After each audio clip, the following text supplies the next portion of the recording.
Enseguida vamos a escuchar la última ponencia a cargo del doctor Eduardo Falconi sobre lecciones aprendidas en la lepra en el Perú.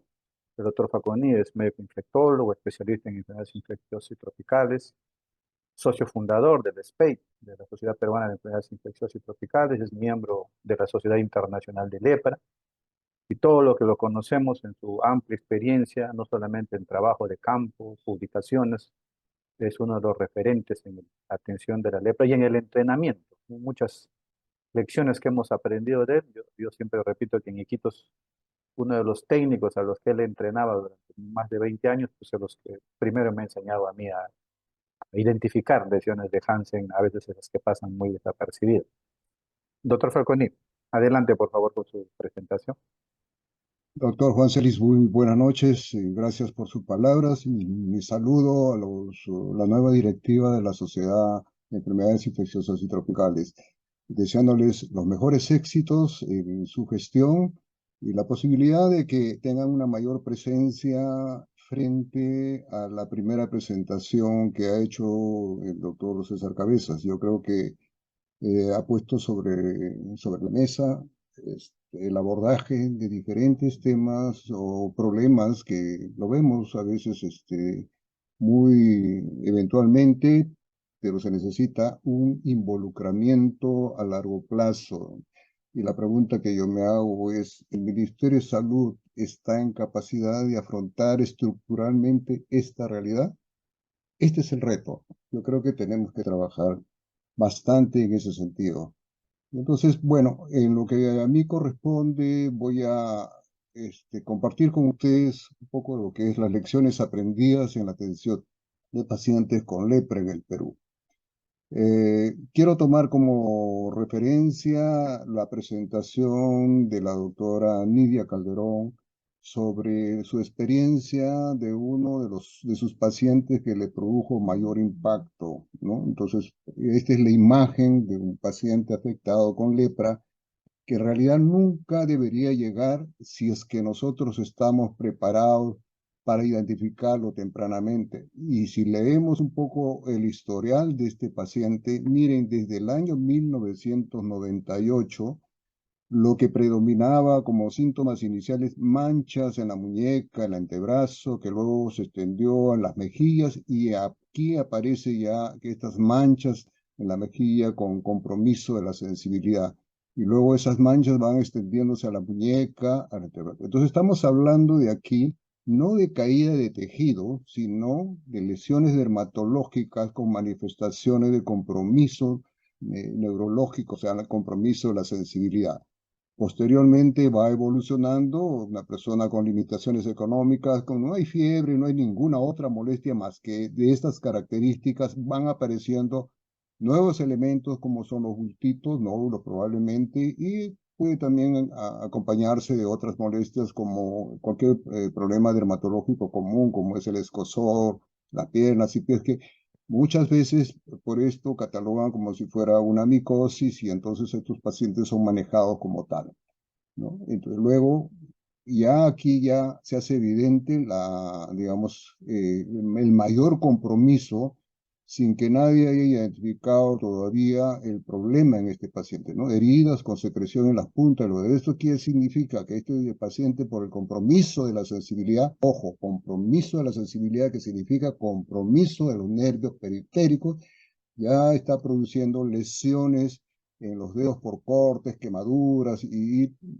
produciendo luego mutilaciones, ¿no? Como dice, pérdida las falanges distales en 9 dedos de la mano, no en la extremidad, sino creo que son las falanges distales en los 9 dedos de la mano. Pero lo más grave es que va a un establecimiento de salud, ¿no? Por 7 meses, con 10 consultas, probablemente solo para curar y recibiendo cosas que no debería recibir, corticoides, ampollas, tabletas, y esto obviamente no resolvía el problema, ¿no?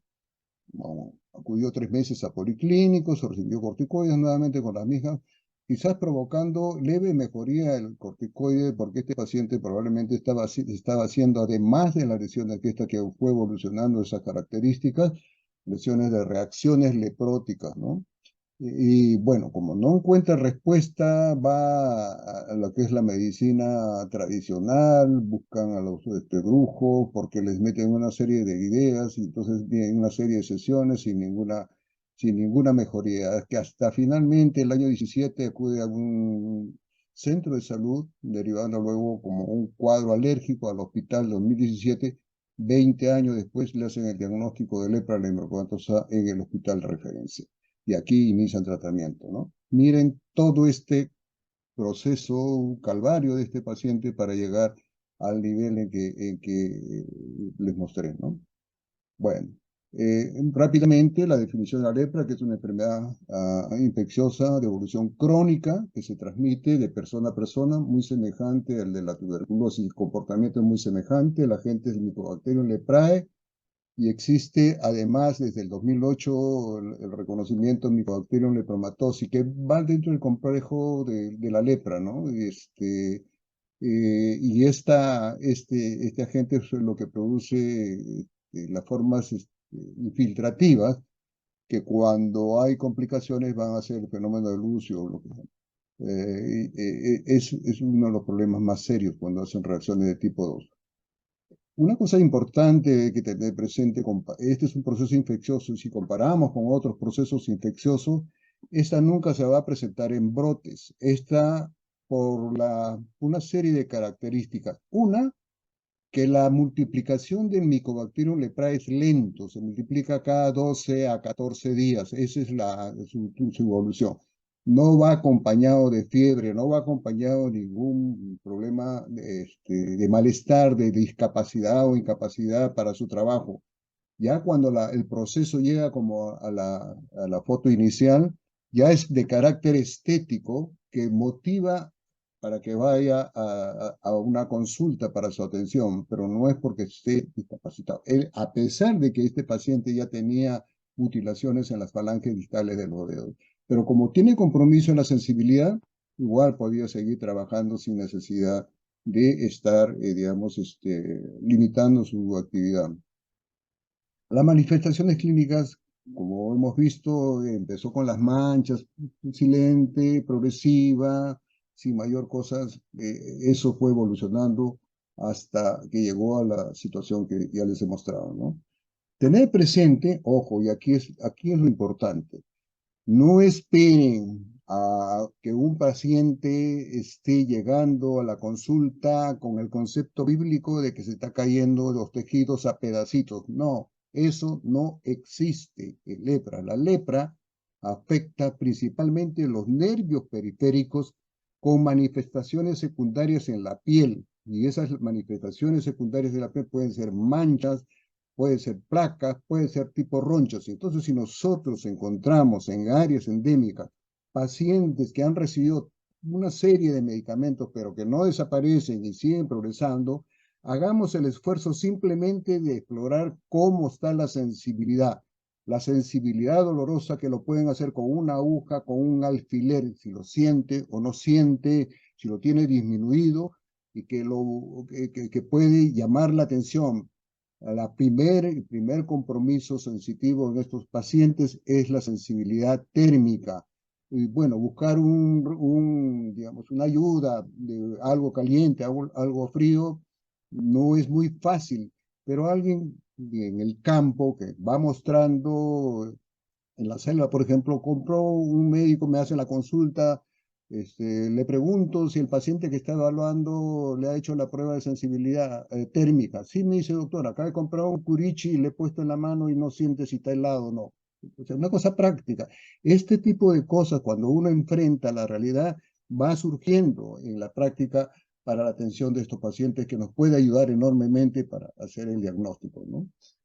Eh, ¿Cuáles son las manifestaciones clínicas en la lepra? Entonces tenemos manifestaciones evidentes a la vista, que son compromiso en la piel, manchas o máculas, que pueden ser hipocrómicas o pueden ser eritematosas, o la aparición de ronchas, de placas tipo ronchas, ¿no? Y estas, como un elemento importante, es la pérdida de la sensibilidad o sensación de adormecimiento. En esas manchas o las placas pero también puede haber esas molestias del compromiso en la sensibilidad, independientemente de las manchas, en las manos, en los pies y en los ojos. Esto es un elemento que hay que tener presente cuando enfrentemos un paciente con estas características. Pero les decía, el principal órgano que afecta la lepra son los nervios a través del engrosamiento, los nervios periféricos, los que están ahí mencionados, principalmente el nervio cubital, el ciático poplito externo, son los nervios blancos.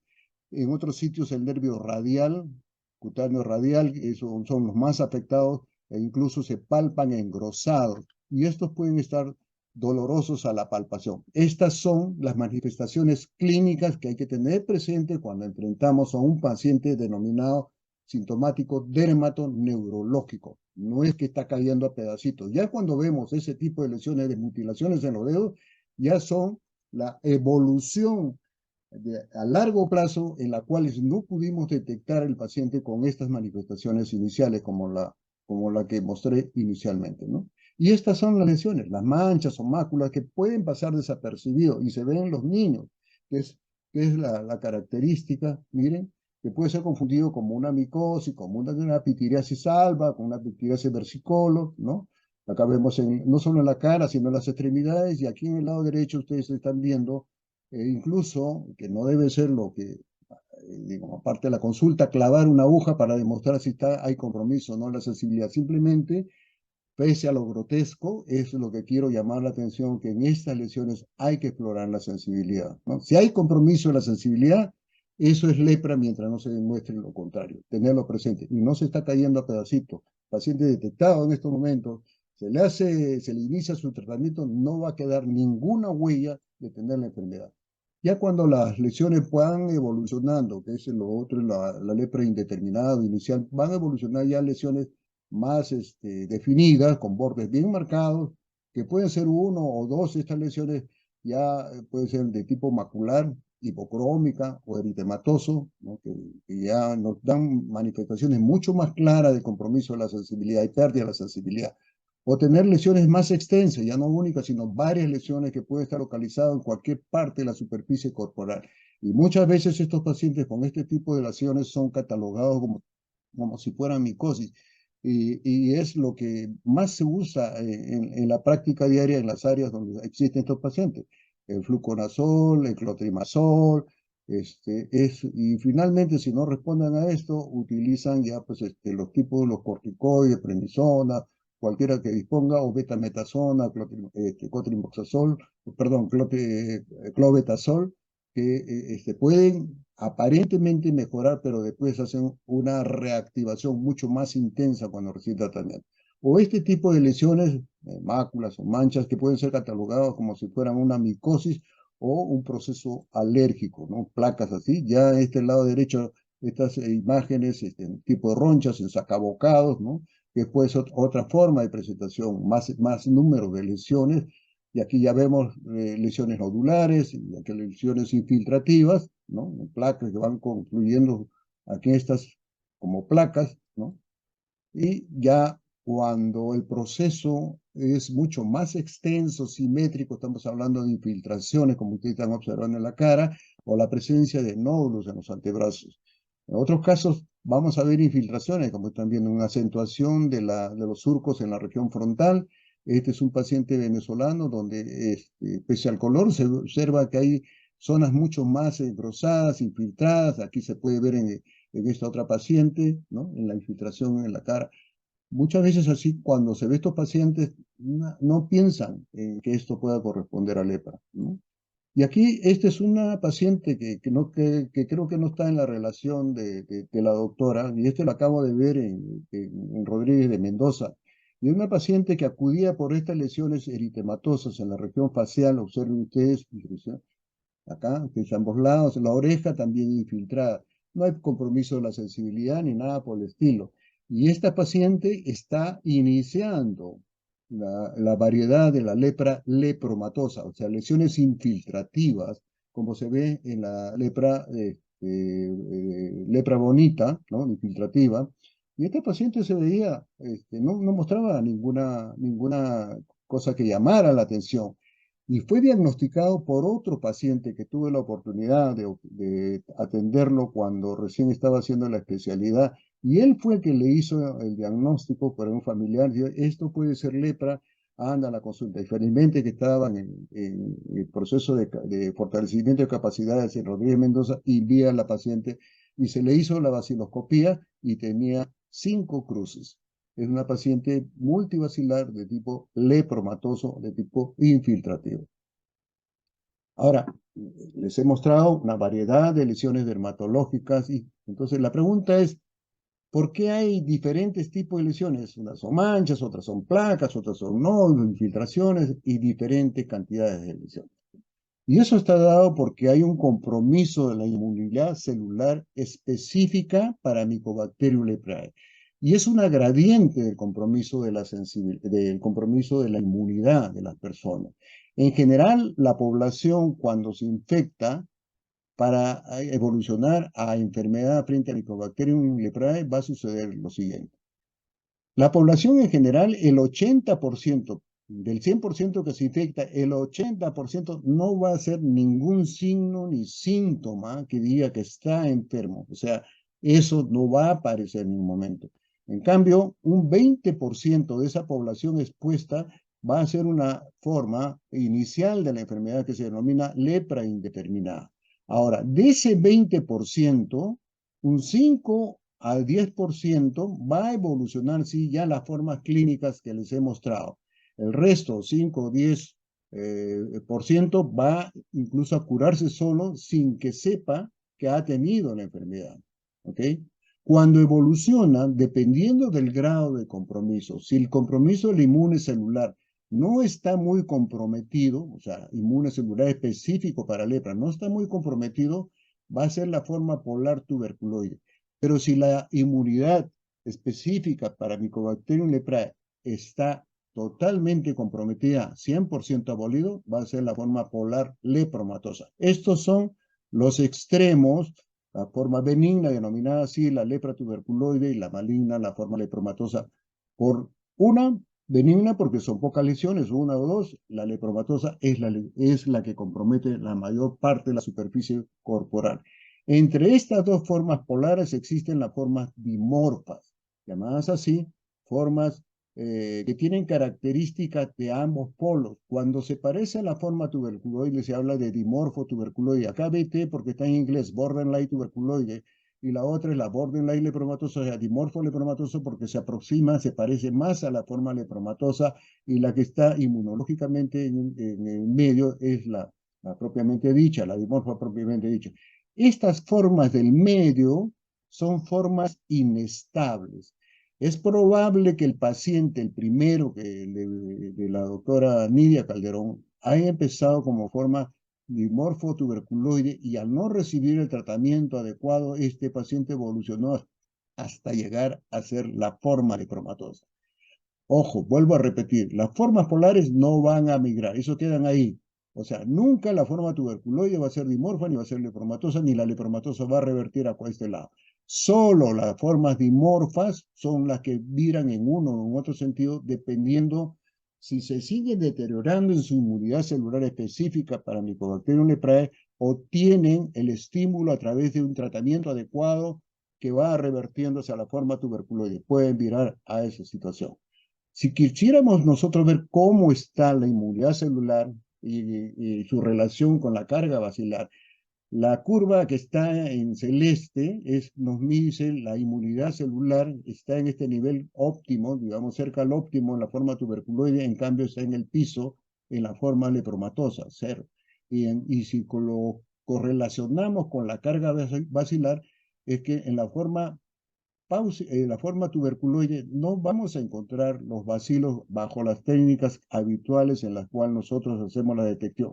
No es que no tenga, sino la técnica no permite identificar el germen, porque además el sistema inmune celular comienza a focalizar al germen y lo destruye. Por eso ese proceso de destrucción del Mycobacterium hace que los síntomas de compromiso de la sensibilidad sean más temprano que en la forma lepromatosa, en la que a pesar de tener 6 cruces, 5 o 6 cruces en la etapa inicial, como es el caso de la paciente que les he mostrado de Mendoza, Esto no da síntomas de compromiso de la sensibilidad. Conforme va evolucionando ya por compresión, por la carga de bacilos que están en los filetes nerviosos, es que recién van a aparecer los síntomas del compromiso de la sensibilidad. Por eso, estas formas de pocos bacilos van a dar compromiso a la sensibilidad más temprano, a diferencia que las formas de mayor carga bacilar, en la que el compromiso evidente clínico del compromiso de la sensibilidad es más tardío. Esto es lo que quisiera que nos permita luego entender. Entonces, esta relación de inmunidad versus número de lesiones vamos a tener entonces, de acuerdo a la clasificación de la OMS, paucivacilar y multivacilar. Los de paucivacilar, que tienen menor compromiso inmunocelular, como les he dicho, que van de 1 a 5 y eso va a la indeterminada y la tuberculosis y algunos dimorfotuberculosis. La baciloscopía en estos casos es negativo. En cambio, vamos a ver este tipo de lesiones. En cambio, en la multivacilar vamos a ver mayor compromiso inmunocelular, muchas lesiones de 6 a más, y está todas las dimorfas y la lepromatosa, y aquí sí vamos a encontrar la carga bacilar de 1 a 6 cruces. Estas son las lesiones que comparativamente 1 a 2 que vamos a ver en la forma pausi, la multivacilar, hay un mayor número de lesiones. Ahora bien, puede ser que encontremos pacientes que tengan 2 o 3 lesiones, pero si encontramos baciloscopía positiva, aunque esté en 1 o 5, que operacionalmente sea un paucivacilar, el estar con baciloscopía positiva ya deja de ser paucivacilar y se transforma en multivacilar simplemente por la baciloscopía. Por eso es importante el apoyo laboratorial. Entonces, en síntesis, la clasificación operacional según la OMS tenemos paucivacilar, multivacilar. La baciloscopía es negativa, menos de 5 lesiones. La multivacilar, baciloscopía positiva, más de 5 lesiones. Puede haber un paciente que tiene 6 o 7 lesiones dérmicas, ya por eso, simplemente por esos 6, 7, son multivacilar, aunque la baciloscopía sea negativa. En este caso ya pesa así el número de lesiones independientemente de la baciloscopía.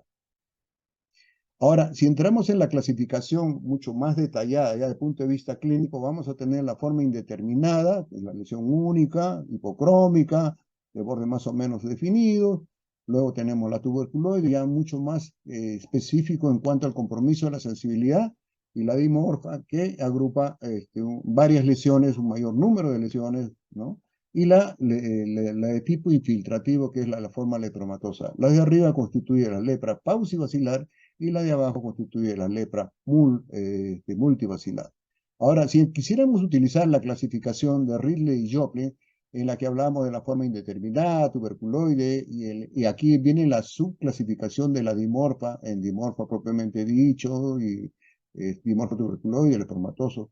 O sea, aquí tenemos la forma indeterminada. Estas, por ejemplo, estas lesiones. Acá es mucho más evidente, pero aquí estamos viendo una lesión hipocrómica donde se ve una parte del borde bien definido, pero la otra no, donde puede haber o no compromiso de la sensibilidad. Y luego vemos las formas polares, la tuberculoide, borde bien definido, ya sea una mancha o una placa, y la forma lepromatosa de tipo infiltrativo y nodular, y la dimorfa ya con la clasificación que ya les he mencionado, ¿no? Dimorfo tuberculoide, la dimorfo propiamente dicha, la dimorfo lepromatosa, donde las características se parecen más a la lepromatosa y la dimorfa tuberculoide se parece más a la tuberculoide, ¿no? Y estas lesiones en anillo o en sacabocado es lo que caracteriza a la forma dimorfa propiamente dicha, ¿no? Entonces aquí tenemos este grupo de acá, principalmente tuberculoide indeterminado y algunos dimorfo tuberculoide paucivacilar, y la gran mayoría de ellos hacia la derecha son los multivacilados.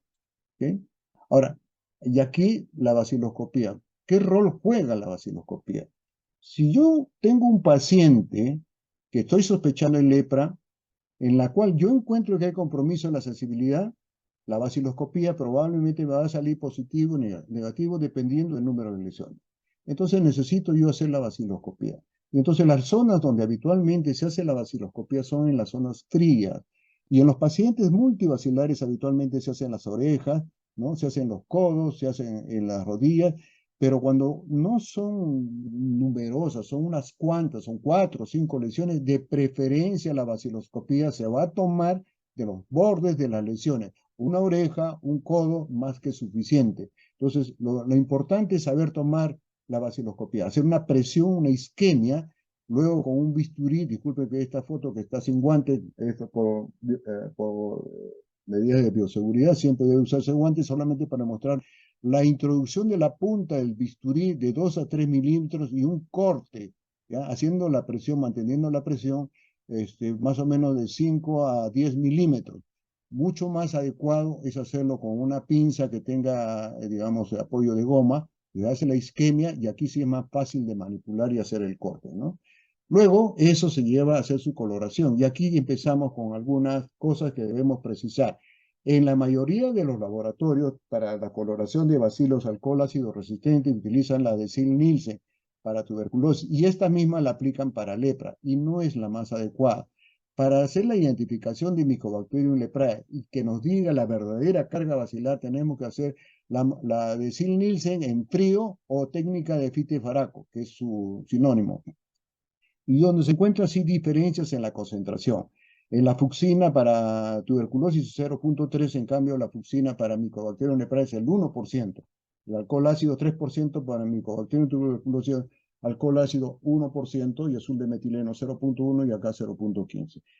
En esta, para Mycobacterium tuberculosis se hace la técnica de los 3 sumitos. En cambio, en Mycobacterium leprae no se hace esa técnica porque si no va a modificar la estructura del bacilo y no va a permitir la pigmentación. Por eso es que los valores que se obtienen cuando utilizan la técnica para tuberculosis no es la más adecuada comparativamente cuando se hace la técnica de Faraco. Esto es una cosa que debemos entender para los procedimientos de laboratorio. Y aquí tenemos bacilos sueltos, bacilos agrupados, ¿no? Y esto solamente la baciloscopía va a ser positivo en los multibacilares. En los paucibacilares, o sea, tuberculosis, no vamos a encontrar bacilos. Entonces, solo si en la primera muestra hicimos, salió negativo, ya no hay necesidad de hacer control. En los multibacilares se va a hacer control al momento del diagnóstico, a los 6 meses y a los 12 meses, y vemos las modificaciones siguientes. Vamos a encontrar esta escala que no es la misma que de TB, que es de 1 a 3 cruces. Aquí tenemos de 1 a 6 cruces. No quiero entrar en mayores detalles porque nos vamos a pasar toda la noche.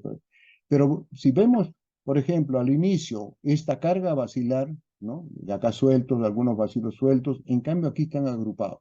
Cuando vemos así agrupados, que se llama globios, esto se ve en la forma lepromatosa. Esto podemos ver también en la forma lepromatosa y también el dimorfo lepromatoso, dimorfo propiamente dicho.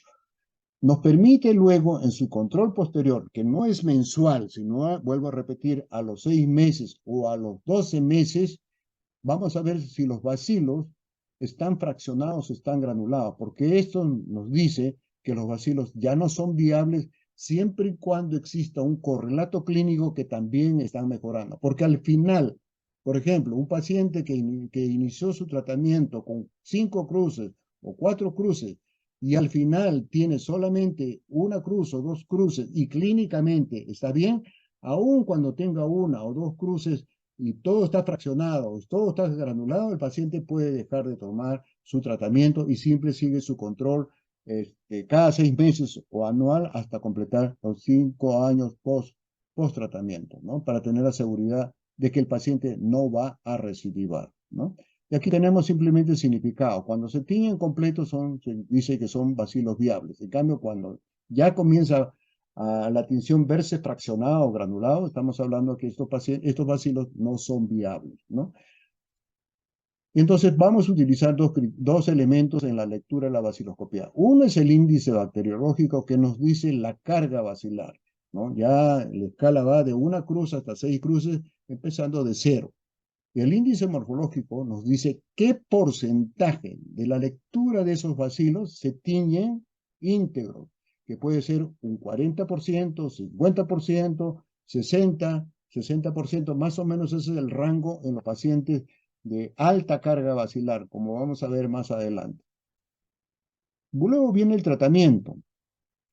Una vez hecho el diagnóstico, el esquema de tratamiento es la combinación de tres fármacos, dapsona, rifampicina y clofazimina, ¿no? Estas tres se dan combinadas en la primera dosis y luego diario recibe dapsona y clofazimina a la dosis que está ahí señalada. Para el paciente paucivacilar lo va a recibir por 6 meses y el paciente multivacilar lo va a recibir por un año, mínimo un año. Pero si al final del tratamiento el paciente todavía muestra signos de actividad y la baciloscopía todavía está positiva y se ve todavía la presencia de bacilos que se tiñen íntegros, entonces hay que prolongar un año más de tratamiento. Esto es una de las cosas que debemos tener.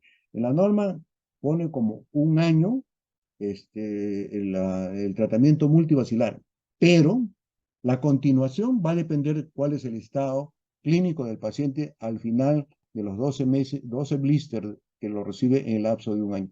Pero es importante tener presente que los pacientes, de acuerdo a lo que está señalado en la norma, todos estos pacientes deben recibir la medicación tipo DOT como se hace para tuberculosis. Lo que está sucediendo es que reciben la primera dosis en el establecimiento de salud, le dan el blister diario para que reciba diario y no hay seguridad de que los pacientes realmente estén cumpliendo el tratamiento y eso hace que los pacientes no evolucionen bien y lo tengamos que todavía que prolongar el tratamiento un periodo más. Y esto es importante evaluar en el seguimiento de los pacientes, ¿no?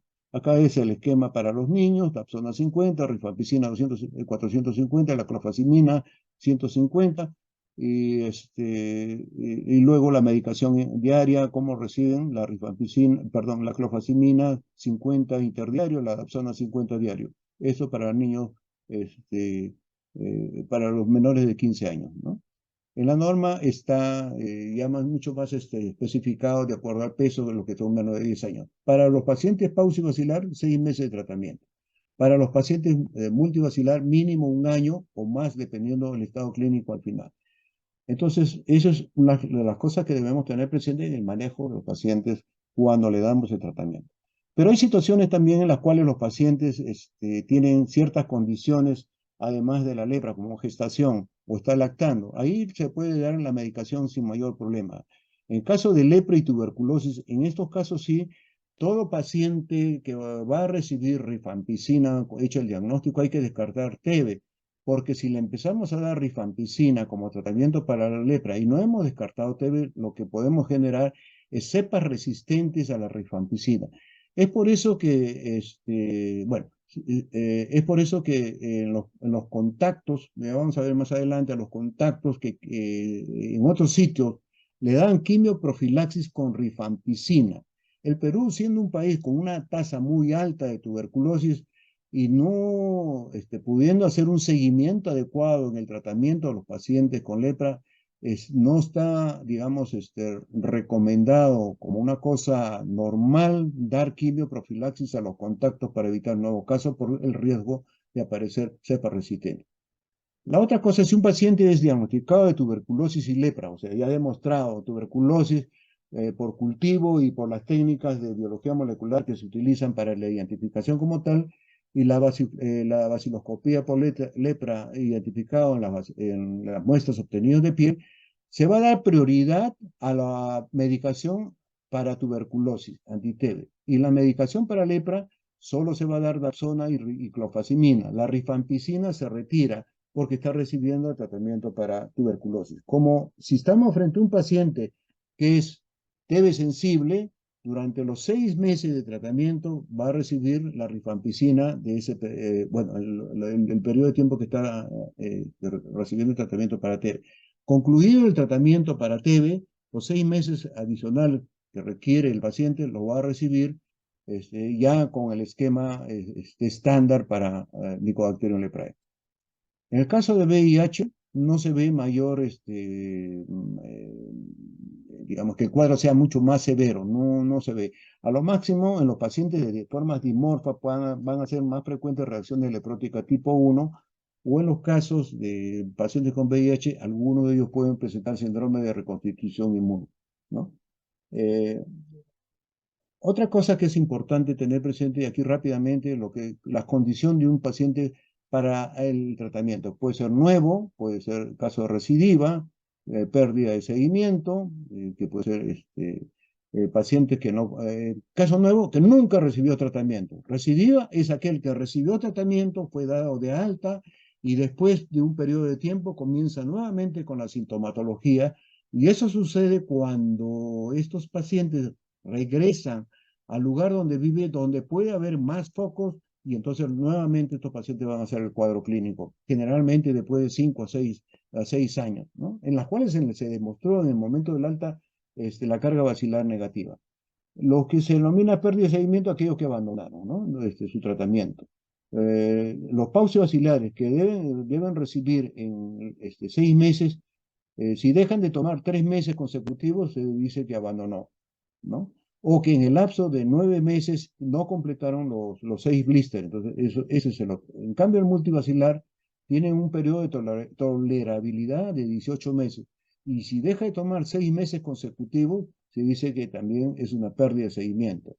Si en el lapso de los 18 meses no completó los 12 blisters, es también catalogado, ¿no? Y luego, caso de pérdida de seguimiento recuperado, es aquel que cumplió lo que está encajado el anterior y se le capta nuevamente para que reinicie el tratamiento. Estas son las condiciones. La condición de egreso, tratamiento completado, no hay signo de actividad en el pausa vacilar, en las lesiones dermatológicas. Y se habla de respuesta insatisfactoria a los pacientes que al finalizar el tratamiento mantienen signo de actividad en las lesiones, presentan nuevas lesiones o extensión de las lesiones antiguas. En este caso, el paciente o no tomó la medicación adecuadamente porque no siguió bajo el esquema DOT, o simplemente que fue mal diagnosticado y no corresponde a un paciente pausi, sino a un paciente multivacilar, ¿no? No la otra clasificación de fallecido, pérdida de seguimiento y no evaluado. En el caso multivacilar, aquí también son los pacientes de respuesta insatisfactoria al tratamiento PQT, que es lo que no hace mucho he tenido oportunidad de asistir al hospital Loaiza, un paciente que al finalizar el tratamiento PQT, las lesiones no han desaparecido en el lapso de los 12 meses, y más bien después de un periodo de 6 meses de haber descontinuado su control, el paciente nuevamente comienza a presentar lesiones, ¿no? Entonces, en estos casos, y la vaciloscopía, acá ya después voy a comentar más adelante cuando veamos alguna foto de los pacientes, estos pacientes tienen alta carga vacilar, no han bajado, y el índice morfológico está encima de 5%, 10%, entonces aquí vamos a sospechar la posibilidad de resistencia a la poliquimioterapia. Esta es una de las cosas importantes a tener presente. Entonces, cada paciente tiene que ser evaluado adecuadamente, su seguimiento al tratamiento adecuado, y debe ser individualizado para decidir si estamos frente a un paciente con resistencia a la poliquimioterapia. Por eso es importante la adherencia al tratamiento, el control diario que reciba, sí, el tratamiento. Por lo contrario, simplemente la evolución insatisfactoria es porque no recibió tratamiento, ¿no? Y aquí tenemos en los casos de intolerancia, cuando los pacientes hacen RAM, ojo, tenemos las alternativas, por ejemplo, la rifampicina, alternativa, el uso de ofloxacina o minociclina en la dosis mensual, y luego igualito se mantiene en la terapia diaria. La duración es por 6 meses para los pacientes pausivacilares. En los cambios multivacilares, al no recibir rifampicina, se da 24 meses. En los casos que haya intolerancia o un rama a la dapsona, acá igual se mantiene la ofloxacina, la minociclina, ¿no? Y la duración 6 meses a 12 meses. Se están haciendo estudios entre el año 2009 y 2015, y luego en 2017 la OPS-OMS reportan casos de resistencia en diferentes partes del mundo. En el caso de Latinoamérica, tenemos que Colombia reportó de 3 a 10 casos con resistencia a la rifampicina. Brasil tiene más de 10 casos de resistencia a la rifampicina. Los estudios que están haciendo de resistencia a rifampicina, dapsona, más o menos en general, cualquier resistencia 6.8, a la rifampicina solo 3.9, a la dapsona solo 5.3 y a la resistencia a ofloxacina 1.3, ¿no? Estoy evaluando también la resistencia a las quinolonas. Entonces aquí sí quiero mostrar estos pacientes. Este es un paciente venezolano visto no hace mucho en Trujillo. Un paciente que ya recibió un año y presentaba estas lesiones. Eran mucho más prominentes antes de empezar. Estas lesiones nodulares Incluso cuando lo vi, esto parecía la enfermedad del lobo, parecían lesiones nodulares, pero ya por biopsia se demostró que esto es una lepra lepromatosa. Recibió el tratamiento y refieren que hay mejoría. No tengo las fotos iniciales, pero hay una mejoría, pero sigue siendo llamativo que después le dieron 6 meses más, continuó 6 meses más, y no hay digamos, una mejora como debiera ser. Entonces, este caso, sí, clínicamente, se le hizo la baciloscopía, se le hizo para ver la carga bacilar, el índice morfológico, no tengo esos datos, pero ya me hace sospechar que estamos frente a un paciente que puede ser de resistencia a la poliquimioterapia. Es un paciente venezolano. Y el que hace unos días he podido ver, es un paciente que he podido conseguir estas fotos de un paciente también venezolano con este tipo de lesiones nodulares. Y aquí este es un paciente del doctor Angles en el hospital Loaiza, ¿no? Tiene fotos mucho más bonitas. Un paciente que fue visto primero por dermatología, el colega dermatólogo no hizo un diagnóstico clínico de sospechar lepra, le hace una biopsia y fue la biopsia en la que se hace el diagnóstico de lepra lepromatosa, pero no tenía estas lesiones. A los 6 meses que va al hospital, ya esto comienza a hacerse prominente, o sea, en 6 meses evolucionó a estas características, con este tipo de lesiones nodulares. Ahora bien, cuando empezó el tratamiento tenía 6 cruces, ¿ok? Con un índice morfológico de 60%, ¿no? O sea, 60% de los bacilos se tenía íntegro. Completó el año de tratamiento, la carga bacilar se mantenía en 6 cruces, pero el índice morfológico bajó a 20%, altísimo, altísimo. Entonces, con un año de tratamiento con esos niveles de índice morfológico y de carga bacilar, aquí sí, la, sos la sospecha de resistencia a la poliquimioterapia es muy consistente. Lo que hay que tener la seguridad si este paciente cumplió o no cumplió.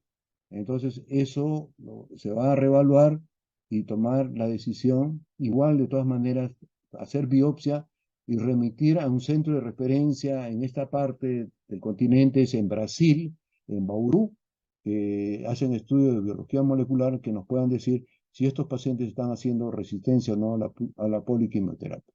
El paciente de Trujillo y que está acá en Lima.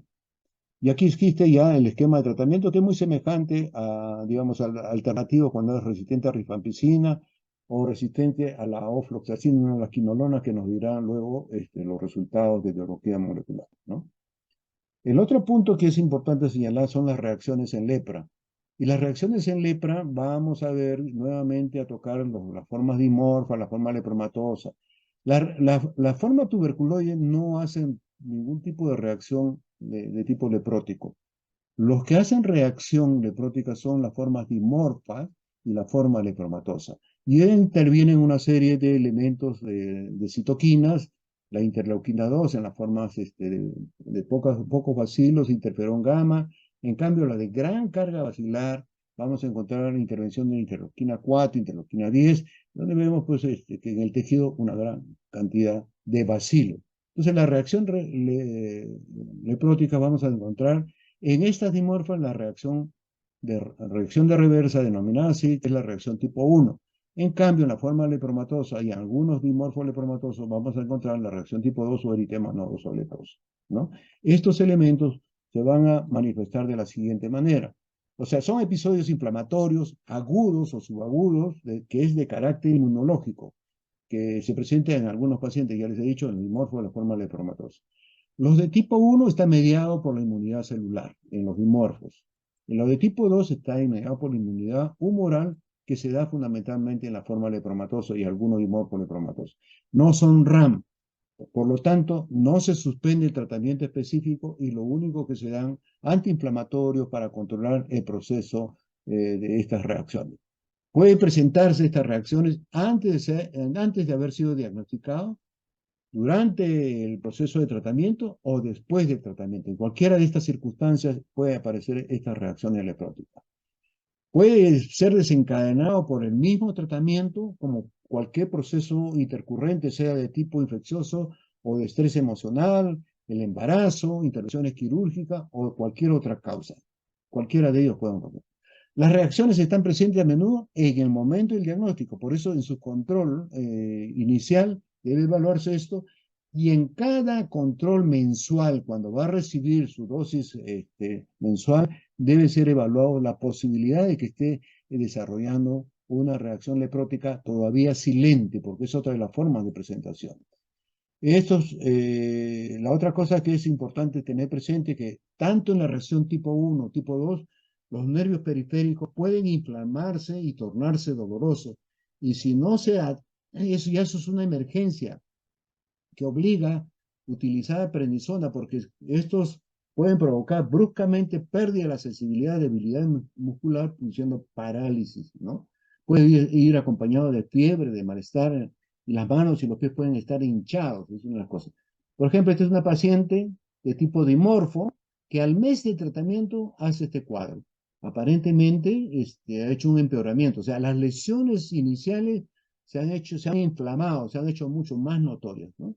Y aquí tenemos otro paciente con unas lesiones en sacabocado, dimorfo propiamente dicho, que a los 6 meses de tratamiento, miren las lesiones cómo se han inflamado, ¿no? O sea, son las mismas lesiones siendo mucho más evidentes, más enrojecidas, que es lo que caracteriza la reacción tipo 1. Acá tenemos otras vistas de otros pacientes, ¿no? Miren estas lesiones así, muy marcadas, que puede ir acompañado de la fiebre, malestar general, y si hay inflamación de los nervios, puede ser muy doloroso.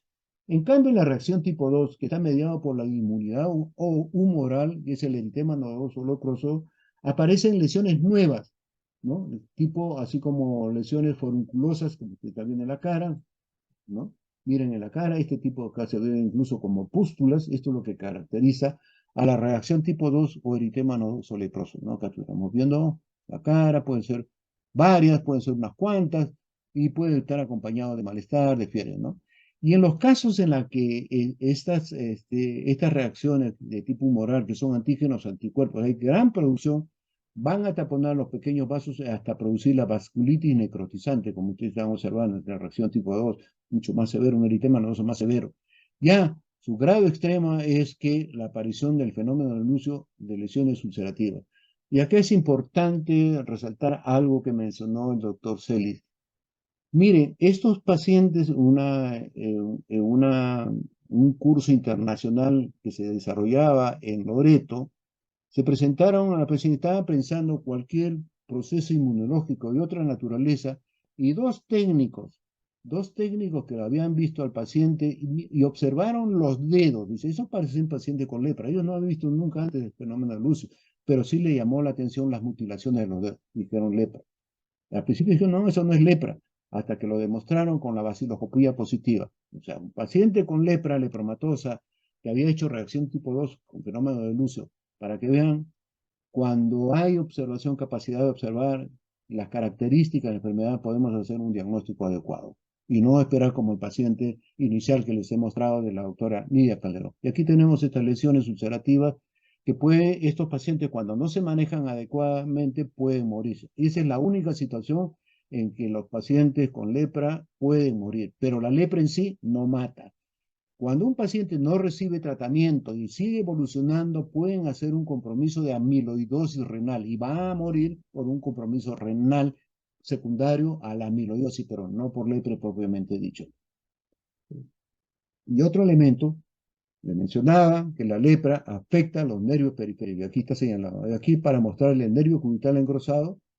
Acá un compromiso solamente del nervio, nada más, nervio cubital. No hay lesiones dermatológicas y estamos hablando de la lepra neural. Miren, observen, el dedo está separado del dedo meñique. Comparativa, miren esta mano y esta, incluso se ve disminuido la masa muscular en la región tenar e hipotenar, con compromiso de la sensibilidad. Y este paciente estaba debutando con una neuritis, un dolor en el nervio cubital.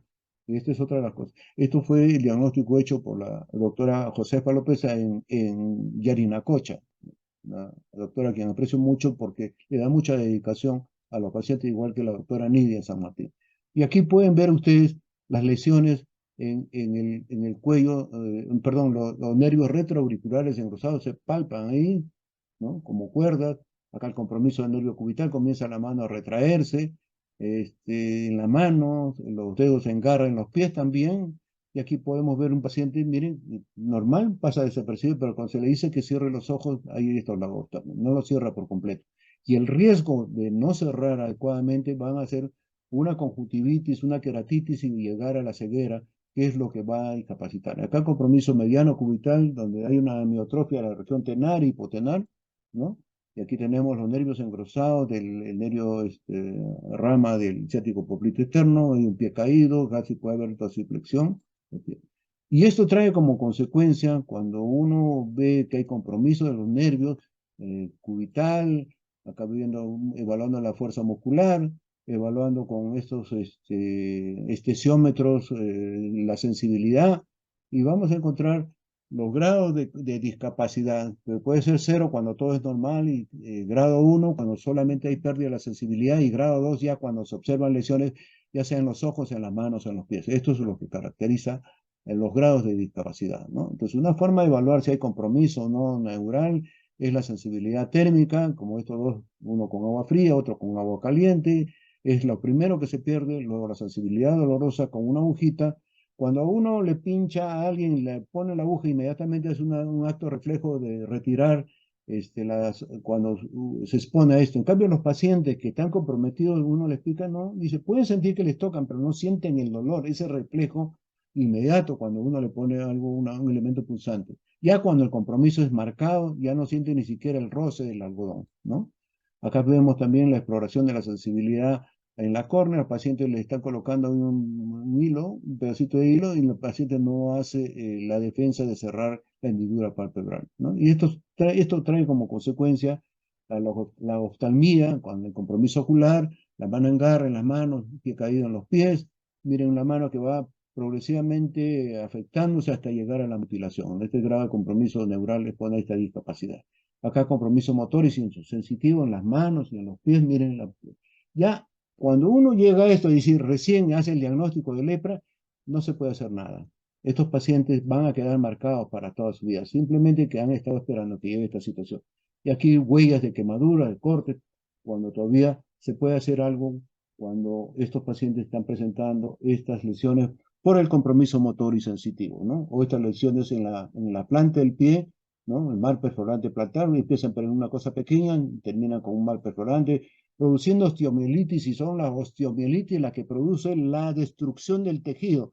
O sea, las infecciones secundarias es la que produce el tejido. La lepra no produce destrucción, salvo una decalcificación distal, porque no llega la perfusión de sangre adecuadamente, y entonces sí se produce una osteolisis distal, pero no las mutilaciones como ustedes están observando en esta foto. Y esta es una paciente dimorfo tuberculoide que hizo compromiso neural y quedó marcada para toda su vida. Su vaciloscopía negativa. Miren este tipo de lesiones. Y esta va a ser siempre catalogada como si fuera lepra, ¿no? Entonces los problemas de discapacidad empiezan en la desatención del compromiso de los nervios en la mano hasta terminar mutilándose los dedos, o en el caso de los pies, pues hasta terminar una amputación, como pueden ustedes encontrar en algunos pacientes en San Pablo, ¿no? Entonces, un paciente en la cual uno hace diagnóstico de lepra y tiene grado 2, aún recibiendo poliquimioterapia, pueden evolucionar a grado 1 y grado 2 si es que no somos muy cuidadosos. Entonces, esto es importante en el seguimiento. No solamente darle la medicina y me voy y ya, que cumpla. Eso es un trabajo en equipo del responsable del programa y el médico tratante. En cambio, en el otro lado vemos un paciente con grado 2 ya, con todas las mutilaciones, y le empezamos recién a tomar, darle tratamiento, como el primer paciente de la doctora Nidia. Eso ya no lo podemos revertir porque ya está mutilado. Le podemos eliminar los bacilos, ¿no? Pero las secuelas del compromiso neural ya no lo vamos a poder revertir, ¿no? Entonces, si nosotros estamos apuntalando lo que la estrategia mundial es de enfermedad de Hansen, de lepra cero, del 21 al 30, necesitamos fortalecer capacidades al personal en las áreas endémicas. Estamos en Trujillo, capacitando personal, enseñando cómo examinar los nervios. Acá la doctora neuróloga, perdón, dermatóloga. Los dermatólogos muy pocos veo que se dedican a este tipo de procesos infecciosos. Creo que la dermatología en el Perú está más orientada a la cosmetología, sin ofenderlos a ellos, tienen todo derecho. Y aquí vemos cómo cada uno quiere aprender. En primero, no tener miedo a los pacientes, porque muchas de las personas que son capacitadas al principio les tienen miedo por esa connotación bíblica que tienen sobre la enfermedad, ¿no? Y acá, este es en Chiclayo, con el doctor Villegas, el cual le he pedido que nos ayude, excelente infectólogo que ha estado atendiendo pacientes en Chiclayo. Acá me presenta una paciente contacto de otro paciente que estaba con lepra lepromatosa que había recibido tratamiento y mostrándome las lesiones iniciales, ¿no? Entonces, ella ya sabe lo que significa el tratamiento con la PQT, no quería recibir la clofazimina porque la va a pigmentar, ya sabía por lo que había visto su hermano. Pero lo inmediato también el doctor examinó al hijo y el hijo tenía un problema de pérdida de la sensibilidad en la planta de pie. O sea, lesiones iniciales en las cuales se puede revertir, no va a quedar secuela, ¿no? Aquí en Chiclayo también en el Hospital La Mercedes enseñando al del laboratorio cómo se toman las muestras para hacer vaciloscopía. Es otra de las cosas importantes que se debe saber tomar la vaciloscopía para hacer la coloración. Como en Chiclayo no hubo oportunidad de capacitar al personal como se hizo en Trujillo, el doctor Villegas me pidió para los alumnos que estaban haciendo el curso de infectología y fue grato porque le pusieron mucha atención a la exposición, se le hizo un pre-test y un post-test y se vio que realmente hicieron el seguimiento y aprendieron por lo menos la parte teórica, la parte expositiva, con las fotos como les estoy mostrando, y le pusieron mucha atención, ¿no? Entonces, lo que se requiere es fortalecer capacidades, no solamente al personal que está trabajando, sino al personal que va a egresar a trabajar en zonas endémicas para que ellos estén motivados a detectar este tipo, porque lo que vemos en los lugares donde hay pacientes, los serumistas no están preparados para identificar estos casos, ¿no?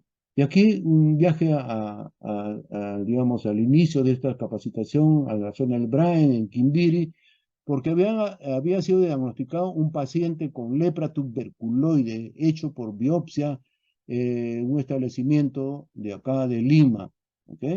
Y cuando veo al paciente con este tipo de lesión, de tipo verrucoso, retrayendo todo esto, con una piel media sucia en la parte de esto, y le exploro la sensibilidad estaba normal.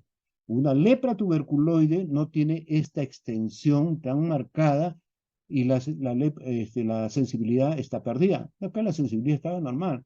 Y esto es una tuberculosis cutánea de tipo verrucoso, porque la histopatología puede parecerse. Conversé con la persona que había hecho el diagnóstico y estaba empecinada, no, que eso es lepra tuberculoide. Entonces, lo que quiero decir también, no siempre los resultados de laboratorio debe primar sobre el criterio clínico cuando uno maneja un paciente. El criterio clínico es fundamental. En este caso empezamos el tratamiento para tuberculosis y el cuadro clínico mejoró, ¿no? Acá tiene otra vista del mismo paciente, extendido incluso hasta el dorso de la mano, y tenía el otro dedo también, en la otra mano estaba afectado, ¿no? Entonces, los aspectos de salud pública sobre el EPA que debemos considerar ya para concluir, que es una enfermedad que existe en el país. O sea, ya lo mostró al final la doctora Antonieta, ¿ya? Y hay que estar presente. Y tenerle mucha atención a las lesiones dérmicas de larga evolución y explorar si hay compromiso de la sensibilidad. Y no solamente pensar que en las zonas endémicas, los tenemos ahora también algunos pacientes que proceden de zonas endémicas que están localizándose en la capital, en la costa, en Trujillo, en Chiclayo, en Piura también hay un paciente, en Tumbes hubo un paciente venezolano, que a veces también una autoridad sacó al periodismo, tenemos un paciente con lepra de origen venezolano y ese paciente la población lo marginó de su trabajo, lo votaron y el paciente, ya saben las consecuencias que pueden tener una persona en esa situación. Es importante estar sensibilizado para luchar contra la estigmatización de la enfermedad. O sea, no por notoriedad podemos perjudicar a las personas. Es una cosa que debemos tener presente, ¿no? Por eso es importante fortalecer las capacidades del personal de salud. Es fundamental la detección temprana y el tratamiento oportuno con PQT. Entonces hay que hacer una búsqueda activa de casos nuevos entre los contactos. en las áreas endémicas. Y el seguimiento de los contactos, el examen de los contactos no es una sola vez, es un seguimiento por espacio de mínimo de 5 años, porque en el transcurso de esos 5 años, de ahí van a aparecer los nuevos casos, teniendo presente que el periodo de incubación en promedio es de 3 a 5 años, pero pueden ser, en los casos multivacilar, van a dar manifestaciones después de 10 o 15 años, como ha sucedido en el paciente que hemos visto inicialmente, ¿no? Hay que hacer cumplimiento de tratamiento tipo 2, pues hay que asegurar la adherencia al tratamiento. Hay que lograr reducir con ello la transmisión y con ello evitar las discapacidades, que es lo que estigmatiza a los pacientes. Hay que mejorar el sistema de información, ¿no? Las cifras oficiales expresan solo la visión parcial del problema, ¿no? Por esa prevalencia oculta que todavía no ha sido detectada. Las acciones de control por el sistema de salud deben ser permanentes, no deben estar sujetos a las intermitencias del cambio de autoridades o los enfoques políticos regionales que no permiten darle continuidad. Y ese es el reto que la sociedad de enfermedades infecciosas y tropicales, dentro de este contexto de enfermedades desatendidas, no solamente por el tema de lepra, sino una serie de enfermedades desatendidas que tienen manifestaciones dermatológicas, se puede abordar simultáneamente y permitiendo entonces el uso de recursos adecuados para la atención de todas estas enfermedades, ¿no? Esos programas que andan cada uno aislado por su cuenta no llevan nada. Por eso digo, este es el reto para ver si se puede hacer reingeniería en todo el Ministerio de Salud para abordar este tipo de problemas que está puesto sobre la mesa, ¿no? Entonces, la otra cosa desde el punto de vista académico y la investigación es fortalecer la experiencia de lepra entre los profesionales de la salud, los que vienen trabajando con caso de lepra. Yo me siento muy satisfecho con el trabajo que hacen los infectólogos en el hospital Loaiza, en el hospital Hipólito Unanue, también el doctor Sullón, en el hospital 2 de Mayo, el equipo del doctor Ñavicopa, el doctor que trabaja con él, y también el trabajo que se hace en Loreto, ¿no? Ahí les paro siempre fastidiando que Loreto debe ser el centro de referencia nacional porque es el sitio que tiene más número de casos. Y deben formar ahí a la gente que quiere manejar pacientes con lepra. Pero ahí está trabajando uno de ellos, el doctor Célida, a quien los pacientes lo aprecian mucho por su compromiso con ellos, ¿no? Y quiero también expresar mi reconocimiento a todos los técnicos de Alto Amazonas, en especial a Jorge Domínguez, que ha sido el motorcito que ha hecho que el tema de lepra sea trabajado en la comunidad, educando a la comunidad en charlas educativas en cada uno de los establecimientos de salud. Se ha puesto mucho por los técnicos de enfermería en este tipo de enfermedades, ¿no? Entonces, una de las cosas que queda, hay que pensar en lepra, no solamente en las áreas endémicas, en todo sitio donde encontremos lesiones dermatológicas que tengan compromiso de la sensibilidad, sobre todo que no han respondido a una serie de tratamientos, ¿no? Y agradezco su atención. Doctor Falconi, muchísimas gracias. Siempre un gusto y una tremenda experiencia escuchar sus palabras. Yo siempre recuerdo sus palabras respecto a lo que uno a veces piensa en lepra. Y usted siempre dice, bueno, en lepra lo que necesitamos es bastante compromiso de los médicos y también, por supuesto, de los infectólogos y de especialidad. Y bueno, el compromiso del SPEIT es justamente mejorar esto.